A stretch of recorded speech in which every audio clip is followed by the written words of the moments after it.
Bismillahirrahmanirrahim. Assalamu alaikum dear students of 10th class. My name is Ms. Sobia Fiaz and I welcome you in AppScience online support program round 2 week 10.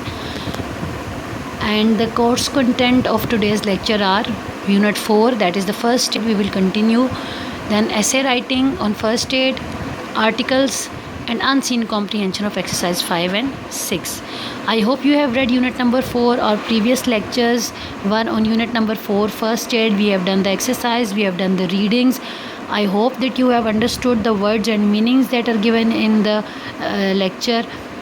And if there is any problem, you can ask me in the query section. We will move on to the first part, that is writing an essay or the first person narrative.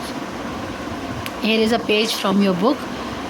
We will learn how to write a personal narrative, but before that we must know what is a personal narrative writing. Personal narrative is a prose narrative relating personal experience, usually told in the first person. Its content is non-traditional. Personal refers to a story from one's life of experience.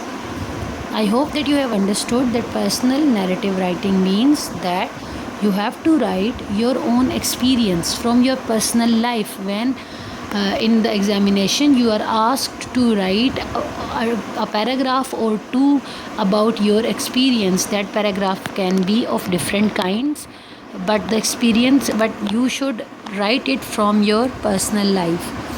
A story that tells about something in your life, like your time, your event, experience or person, it tells a true story from your life. The author is you, helps the reader learn about the author from your point of view. We include sensory details to help the reader see, hear, feel, smell and taste what we are describing.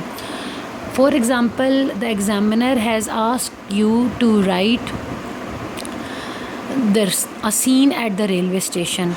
When they have asked you to write a scene at the railway station, you have to write it from your side. Like once I was for example, I'm just giving you this example, that once I had a chance to visit the railway station. When my father was going to Lahore, we went to the railway station, and what you saw there, all that scene, you have to describe it in your own words. Most of the time it is in the past tense, and you have to tell it from your personal life, right? So we can say that you are the author, you are the designer, you are the one who has experienced that. So you are the one who is writing the personal narrative writing.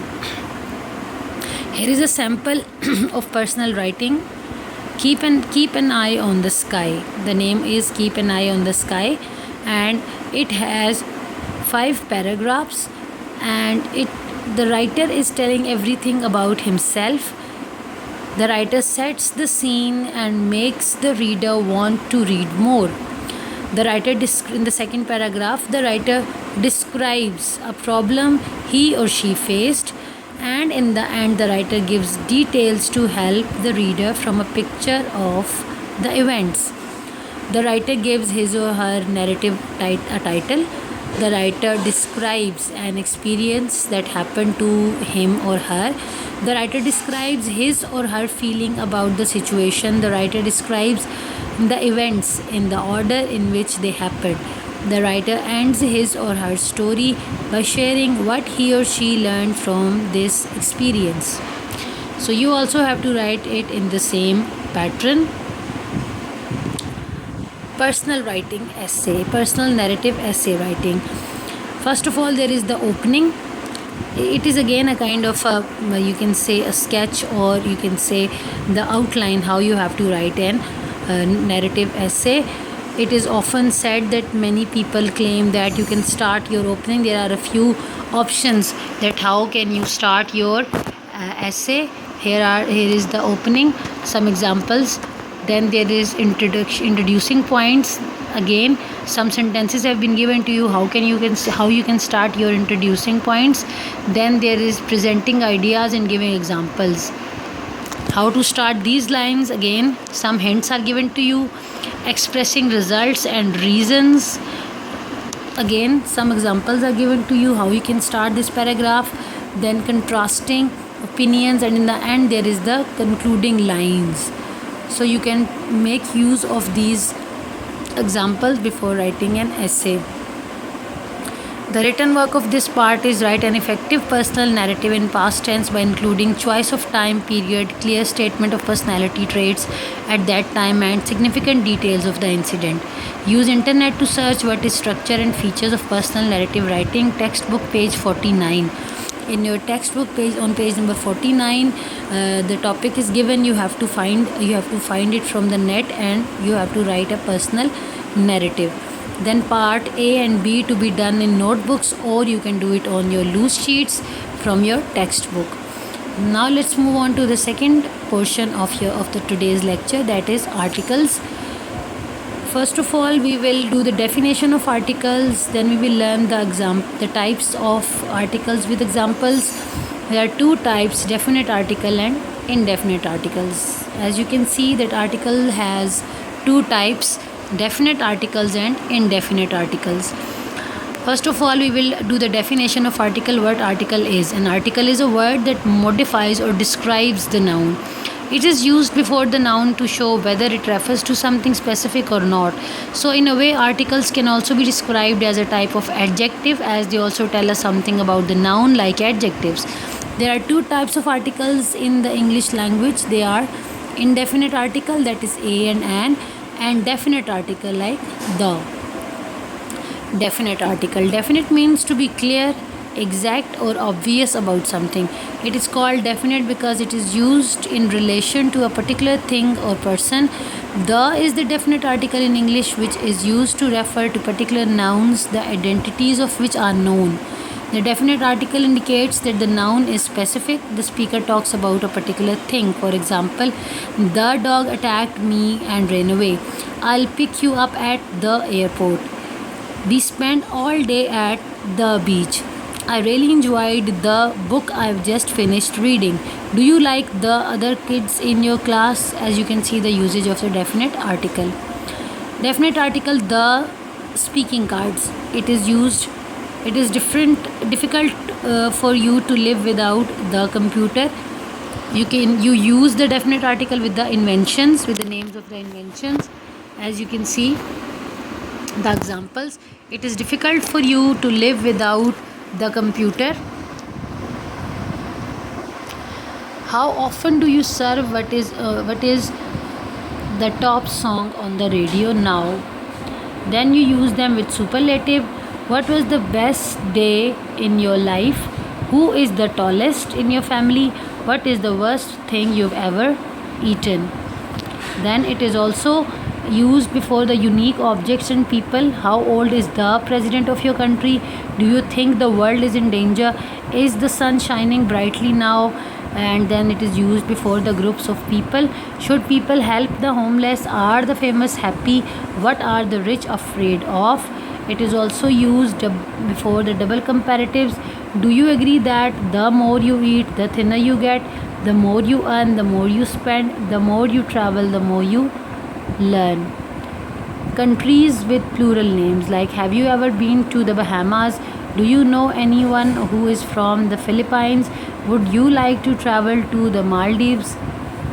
Then seas and oceans. Have you ever been to the Black Sea? Is the Atlantic Ocean warm? How many islands are there in the Pacific Ocean? And in the end, it is used with the name of the mountain ranges, like would you like to ski in the Alps? Where are the Andes located? Why do people often visit the Himalayas? So these are the examples and the usage of the definite article the. Now the indefinite article. Indefinite means something which is not clear, obvious or exact. They are called indefinite because the identity of the thing or person being spoken about is left unclear or indefinite. The indefinite article indicates that the noun is not someone or something in particular. The speaker talks about any one of the type of things. The indefinite article in English are a and an. For example, do you have a pencil? I want to have an apple. I've bought a car. There was a sudden loud noise. What a shame that you couldn't go to the party. I heard a child crying. That was an excellent meal. These are all the examples how to use indefinite article.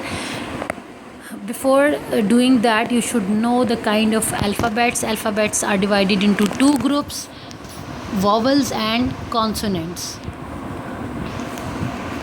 we use the indefinite article before words beginning with a consonant sound, like a man, a lamp, a cat, and we use an before words that begin with a vowel sound, an apple, an eraser, an umbrella. Remember, we are talking about the sound, right? Here are some rules for using article a and an. You must read all these rules. These are 12 rules to know, and there are also examples given why and how we can use the articles a and an. Definite articles are used to indicate something specific, whereas indefinite articles are used to indicate something non-specific. Definite articles can be used after introducing the noun or noun phrase, and indefinite articles can be used to introduce a noun or noun phrase. Definite articles can be used with singular and plural nouns, and indefinite articles can be used only with singular nouns. Definite articles used to discuss something that is already known by the reader or listener, and indefinite article cannot be used to discuss something that is already known by the reader or listener. Definite article used with countable and uncountable noun, and indefinite article cannot be used with uncountable nouns. Here is a practice exercise. You have to write it on your sheet, and you have to write the correct answers. Here is another worksheet for you to write it on your sheet. This page is taken from your grammar book, page number 157, exercise of articles. Here is the rest of the exercise.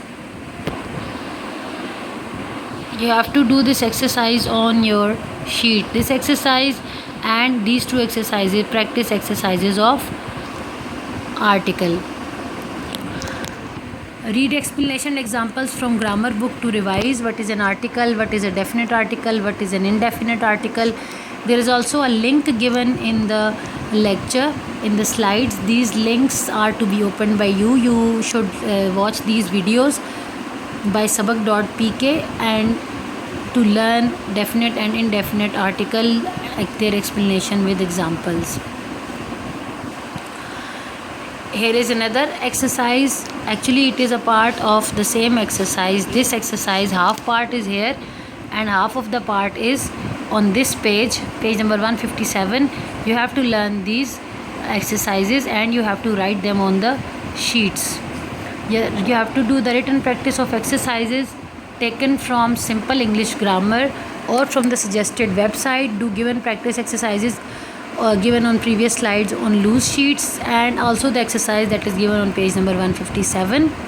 Now we will move on to the reading comprehension, the third part of our lecture, paragraph number 5, paragraph number 6. You have already done the comprehension passages, the comprehension exercises. I have explained it to you in your previous lecture. Here is an image from page number 40 of your grammar book. There are 5 questions in paragraph number 5 and there are 6 questions in paragraph number 6. You have to read this paragraph and find the answers of these questions from the paragraph. If you cannot find them in the paragraph, you have to write them by yourself. You have to do this on sheets also. You have to do the unseen comprehension of exercise 5 and 6 on loose sheets. Read questions and find relevant answers from the passage. Write all the answers in your own words in correct sentence and recheck your work for any errors in syntax and spelling. Reference English Grammar and Composition textbook, grammar book, page 40. Remember boys, you have to write only the answers of comprehension, not the whole paragraph and all the questions. Write only the question and answers and give paragraph number. I hope you have understood the lecture. If there is any problem, you can ask me in the query time.